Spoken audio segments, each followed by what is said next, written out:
नमस्कार, मैं ईशा राठौर। आप देख रहे हैं एचसी न्यूज।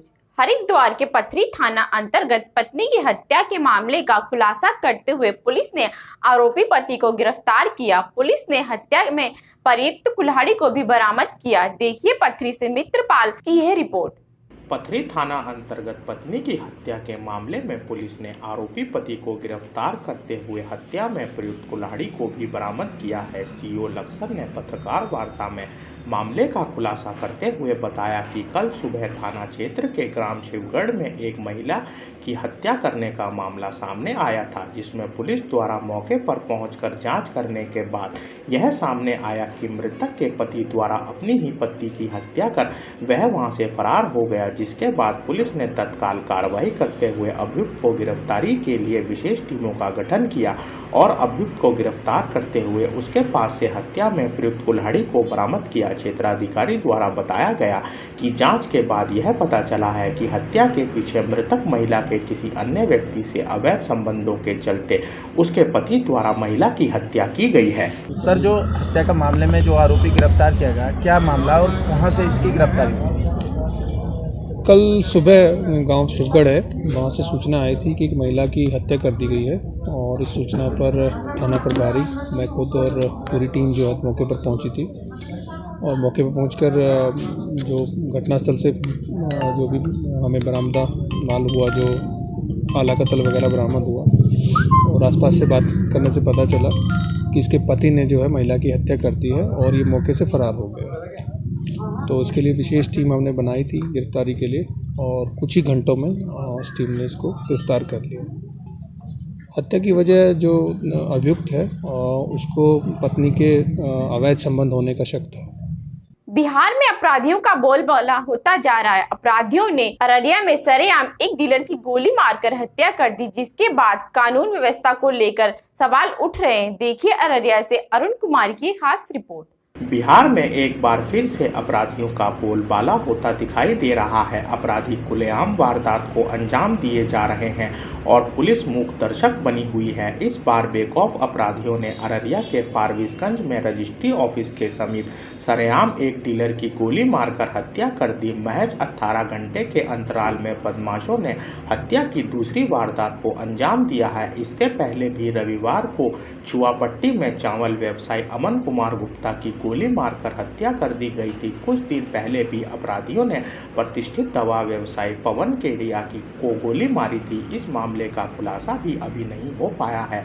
लगातार हो रही वारदातों के बाद पुलिस की नाकामी इसमें देखी जा रही है। फिलहाल डीलर के हत्या के मामले में मृतक के परिजनों ने घटना के पीछे पुत्र व अन्य रिश्तेदारों का हाथ होना बताया है, जिसको लेकर पुलिस आगे की जांच कर रही है। वहीं लगातार हो रही वारदातों के बाद फारबिसगंज विधायक मंचन केसरी कानून व्यवस्था को लेकर अपनी ही सरकार पर उंगली उठा रहे हैं। पति, हाँ, मेरा पति है। मेरा पति इसका माँ का हिस्सा का जमीन एक तो मेरा भसुर ले लिया था। हाँ। इसी में लोग सब बहन को तो हिस्सा दिलाया ना। हाँ। इसी में लोग का झंझट करता था। ठीक, जमीन के लेकर झंझट चलता था। आज रजिस्ट्री किसको रजिस्ट्री करने के लिए आया था इसका दोनों बहन बेचने वाला का हाथ में। हाँ। यही जमीन ऊपर करके बहन को दिलाया, इसी में इसको मारा। इसको मारा कौन है? इसका भाई भतीजा कौन मारा होगा? क्या नाम है इसका भाई भतीजा? नाम हम भुला रहे बाबू, बाद में बताएंगे। बात है इस तरह की घटनाएं विगत 2 दिन से होती है और इसमें अभी जो ज्ञात हुआ है कि उसके पुत्र ने ही अपने पिता को गोली मार दी है। उस जमीन का रजिस्ट्री का मामला था। जैसे सूचना प्राप्त हुई डिटेल में रजिस्ट्री ऑफिस से इसका डिटेल प्राप्त करूंगा। अभी तो तहकीकात की बात चल रही है। नहीं, पुलिस की कार्यशैली पर पुलिस को यदि इस तरह संबंध में कोई सूचना प्राप्त होती तो बिल्कुल ही पहले से वो सतर्क रहते, लेकिन बाप बेटा का यहाँ मामला है और पारिवारिक विवाद इस संबंध में कहीं कोई सूचित नहीं किया गया है कि इस तरह का कोई तनाव है बाप बेटा के बीच में। यदि सूचना रहती तो स्पेसिफिक इस घटना के बारे में मैं बता सकता। बहुत दुर्भाग्यपूर्ण है इस तरीके की घटनाएं जो है और लगातार जो है घटित हो रही है।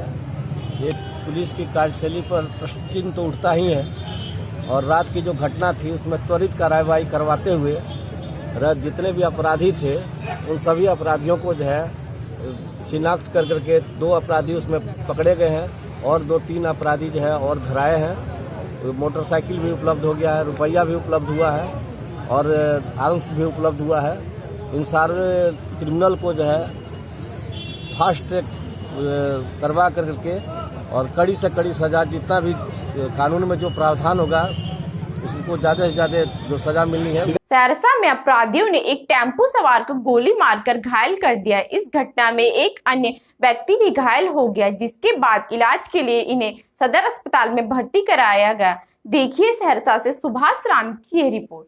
सहरसा में अपराधियों ने एक टेम्पो सवार युवक पर ताबड़तोड़ गोली की बौछार कर दी। मामला सदर थाने क्षेत्र के शाहपुर रहुआ गैस गोदाम के पास का है, जहां की 2 मोटरसाइकिल सवार पर आए 4 अपराधियों ने टेम्पो सवार नैनहटा निवासी पंकज कुमार पर फायरिंग कर दी। इस घटना में उनका दोस्त भी घायल हो गया। यह दोनों व्यक्ति किसी से सहरसा अस्पताल में मिलकर वापस लौट रहे थे, जिस दौरान अपराधियों ने इस घटना को अंजाम दिया।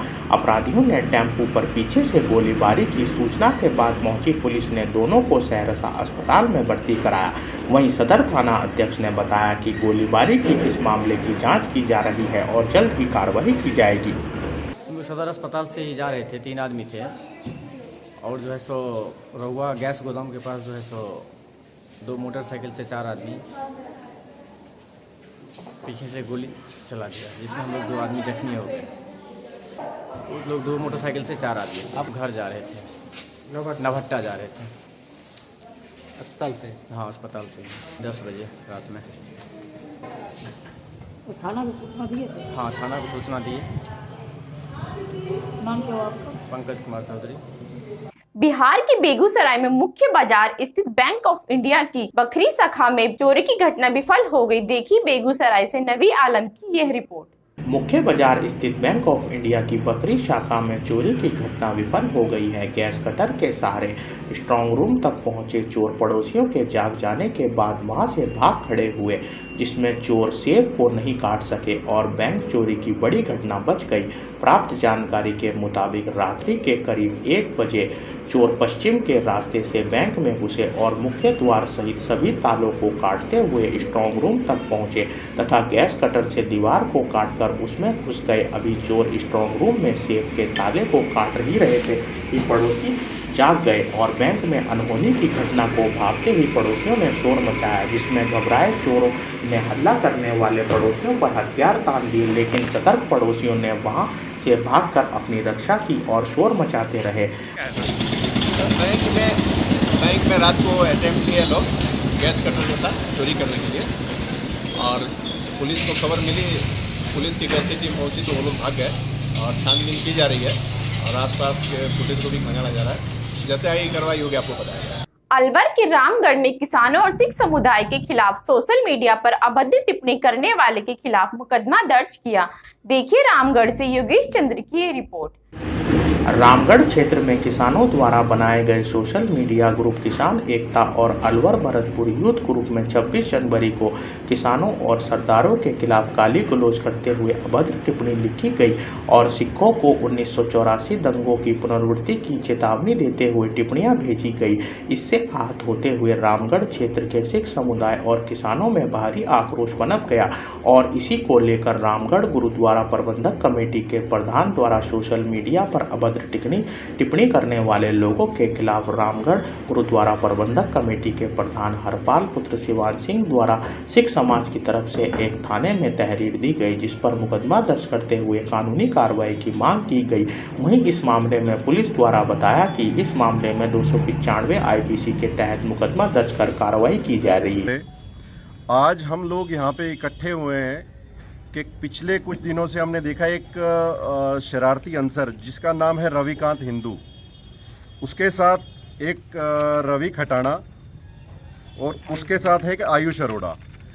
पिछले गत कुछ दिनों में जब 26 जनवरी को दिल्ली में जो कांड हुआ था उसको जोड़ के सिख समाज की जो छवि को धूमिल करने के लिए उन्होंने कुछ वीडियो डाली थी, जिस पे एक अभद्र टिप्पणियां समाज के खिलाफ उन्होंने की हैं और उसके खिलाफ आज हम सारे लोग, हमारे प्रधान साहब, हमारे बुजुर्ग और सर समाज के लोग यहाँ इकट्ठे हुए हैं ताकि उसके खिलाफ यहाँ पे हम एफआईआर करवाएं और कड़ी से कड़ी उसके खिलाफ जो ये जो शरारती तंत्र है इनको कड़ी से कड़ी सज़ा मिलनी चाहिए। हमारे सिख धर्म के में अपद्र फैला रहे हैं, इसलिए इनकी जो है FIR दर्ज करनी चाहिए और इनको कड़ी से कड़ी सजा मिलनी चाहिए। आज सिख समुदाय के लोगों ने फेसबुक पे की टिप्पणी के संबंध में थाना रामगढ़ पर प्रकरण दर्ज कराया, जिसमें इन्होंने लिखा है कि किसान आंदोलन को लेकर के और खालिस्तानी होने के बारे में आरोप लगाए गए हैं। 1984 के दंगों के बारे में इसमें लिखा गया है, जिसमें रविकांत हिंदू, रवि खटाना और आइस बोस 3 ने इनके खिलाफ टिप्पणी डालने के लिए लिखा। खबरों में अभी के लिए इतना ही। देखते रहिए HC न्यूज।